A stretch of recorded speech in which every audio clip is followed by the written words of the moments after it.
এসো ঘাগরা। সফল, তোকে আমি রাস্তা থেকে কুড়িয়ে এনে মানুষ করেছিলাম, তুই এ বাড়ির চাকর, বিয়ে করে বউ এনেছিস, থাকবি কোথায়? মালিক, ও বাড়ি থেকে পালিয়ে এসে আমাকে বিয়ে করেছে, ওকে আমার সাথে থাকতে দিন। আমি যদি এখন বাড়িতে ফিরে যাই তাহলে আমার মা আমাকে মেরে ফেলবে, আমার মা একজন পুলিশ।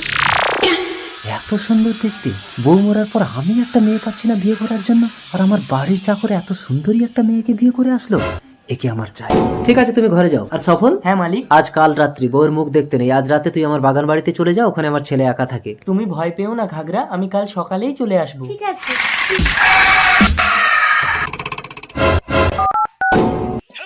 হ্যালো মারালাল, আমার বাগান বাড়িতে গিয়ে একজনকে ফিনিশ করতে হবে। আপনি? সফলকে বাগান বাড়িতে বাঘে খেয়ে নিয়েছে। না, এ হতে পারে না। তুমি ভয় পেও না ঘাগরা, তোমাকে মায়ের কাছে যেতে হবে না, তুমি আমার বউ হয়ে এ বাড়িতে সারা জীবন থাকবে। না না, ও কথা আপনি মুখে আনবেন না। তোমাকে আমি সোনায় সোনায় মুড়ে দেবো গো।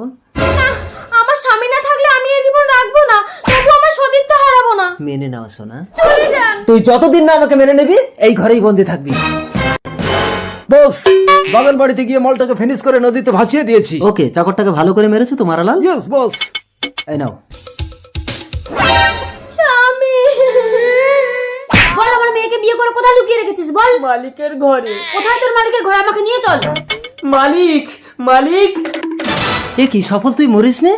মালিক, আমি সেদিন রাস্তা দিয়ে বাগান বাড়িতে যাচ্ছিলাম। আর আমি সেদিন ছো মেরে ওকে রাস্তা থেকে তুলে নিয়েছি। তার মানে সেদিন বাগান বাড়িতে মারালাল আমার ছেলেকে মেরেছে। মা এসেছে, মা, মা। এ কি অবস্থা? স্বামী, তুমি বেঁচে আছো? মা, আপনি আমার পেছনে গুলি করলেন। তোকে আমি প্রাণে মারবো না, নিজের ছেলেকে খুন করে তুই নিজে শাস্তি পেয়ে গেছিস। চল, তুই যাবজ্জীবন জেলে থাকবি আর তোর এই বাড়িতে আমার মেয়ে জামাই থাকবে। চল। जीत की हवस नहीं।